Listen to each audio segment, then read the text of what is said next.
Hello and welcome दोस्तों to 5 minute engineering. आज का वीडियो आगे बड़ा कमाल का होने वाला है दोस्तों। आज के इस वीडियो में एक और question type related to boards and stream topic आपके लेके आ गया हूं। क्वेश्चन को जरा पढ़ते हैं, समझते हैं और फिर उसको सॉल्व करते हैं, आंसर तक पहुंचते हैं। क्वेश्चन है, a boat travels to a place 45 kilometre distance and comes back in 20 hours. तो ये जो पूरी जर्नी है, ओके, वहां जाना फिर वापस आना, ये जो पूरी जर्नी उसको 20 घंटे ले रही है वो बोट, ठीक है।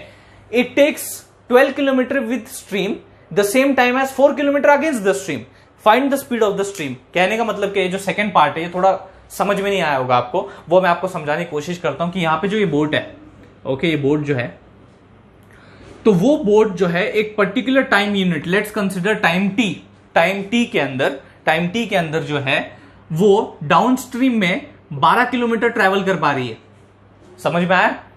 ये जो पर्टिकुलर बोट है वो उस टाइम टी में 12 किलोमीटर डाउनस्ट्रीम जो है ट्रैवल कर पा रही है, इतने डिस्टेंस 12 किलोमीटर ट्रैवल कर पा रही है। लेकिन वहीं पे अगर देखा जाए उतने ही टाइम टी में जो आपकी ये बोट है वो सिर्फ 4 किलोमीटर अपस्ट्रीम ट्रैवल कर पा रही है। That is the difference.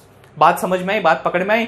Time same है, उतने टाइम में डाउनस्ट्रीम 12 किलोमीटर और अपस्ट्रीम 4 किलोमीटर वो बोट आपकी जो है ट्रैवल कर पा रही है। सो यहां पे विथ स्ट्रीम यानी अलोंग सेम डायरेक्शन, एंड यहां पे अगेंस्ट स्ट्रीम यानी अपस्ट्रीम यानी कि against opposite direction. I hope you got the point. तो ये बेसिक चीजें जो दी हुई है अपने को, अभी अपने को क्या कंसिडर करना है, we don't know the time T, correct. अपने को जो है वो टाइम टी पता नहीं, so we will consider it as a just T. We don't know in how much hours 12 kilometre downstream is covered by the boat, ये अपने को पता नहीं, तो अपन उसको टी कंसिडर करेंगे। एंड पहली चीज जो अपने को फाइंड करनी है वो ये है, to reach till this answer we have to find this downstream speed. Downstream speed क्या होगी? Speed is equal to distance upon time. तो डिस्टेंस तो पता है अपने को, उसने डाउनस्ट्रीम 12 किलोमीटर ट्रैवल किया, लेकिन time T, okay, time T है। उसी तरीके से अपस्ट्रीम स्पीड जो है वो कितनी है? 4 किलोमीटर ट्रैवल किया, टाइम जो है वो टी ही है। सिंपल। यहां तक बात समझ में आ गई? तो ये आपकी किलोमीटर पर आवर में जो है निकली हुई स्पीड, किलोमीटर पर hour. I hope you are getting the simple point. एक और चीज जो दी है उन्होंने स्पेशली ऊपर जो हमें मेंशन की वो ये है कि वो जो बोट है वो 45 किलोमीटर जाती है और वापस से आ जाती है, और इस पूरे जर्नी को टाइम लगता है 20 आवर्स। तब इसे क्या हम लोग इस तरीके से लिख सकते हैं कि जो ये 20 आवर्स है, this is the journey of first and the second, मतलब this is J1 and this is J2। यहां से यहां तक J1 फिर वापस रिटर्न J2, इन दोनों का एडिशन जो है जितना टाइम लग रहा है वो 20 आवर्स है, करेक्ट। तो अभी J1 को कितना टाइम लग रहा है? How much time is required by J1? So T is equal to distance upon speed, बराबर।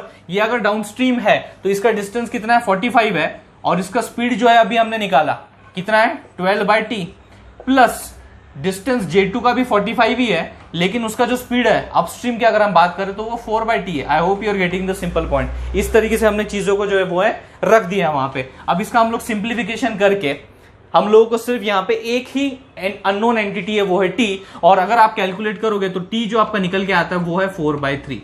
You can just calculate and see कि आपका T जो है वो 4/3 ही आना चाहिए। तो this is your T 4/3 hours, 4/3 hours. ये चीज आ गई यहाँ पे आपकी। अभी आपको सिंपली करना क्या है, इस टी की जो वैल्यू हमने फाइंड की उसे सिर्फ यहाँ पे पुटअप कर देना है। That's it, you have to just put it up. तो यहाँ पे मैं टी की वैल्यू जो है पुटअप करता हूं, तो 4/3 का क्या हो जाएगा? 4/3 is here, so what it's going to be? It's going to be 3/4 here, like this, okay. यहाँ पे 1 जा, यहाँ पे 3 जा, देयरफॉर 9 किलोमीटर पर आवर की यहाँ पे स्पीड आ गई। यहाँ पे उसी तरीके से मैं सेम करता हूं, 3/4, तो 4 कैंसिल हो जाता है, 3 किलोमीटर पर आवर की जो है स्पीड मेरी यहां पे आ गई। अब ये निकालना तो बड़ा आसान सी बात है अगर ये दोनों आपको पता है तो यहां पे क्या है? Speed of stream is equal to what? Half into downstream minus upstream speed, बराबर है कि नहीं? Downstream speed minus upstream speed, that is half into 9 minus 3, that is nothing but half of 6, that is equal to 3। तो therefore 3 kilometre पर our. तो ये है आपकी स्पीड ऑफ द स्ट्रीम जो कि हम लोगों ने अभी निकाली है। तो ये पूरा जो तरीका है इसके थ्रू आप अपने आंसर तक इजीली पहुंच सकते हो। अगर ये वीडियो आपको समझ में आ गया होगा, अच्छा लगा तो इस वीडियो को लाइक कर दीजिए, उससे भी ज्यादा जरूर इस वीडियो को शेयर कीजिए अपने सारे दोस्तों के साथ। थैंक्स अ लॉट दोस्तों फॉर वॉचिंग दिस वीडियो।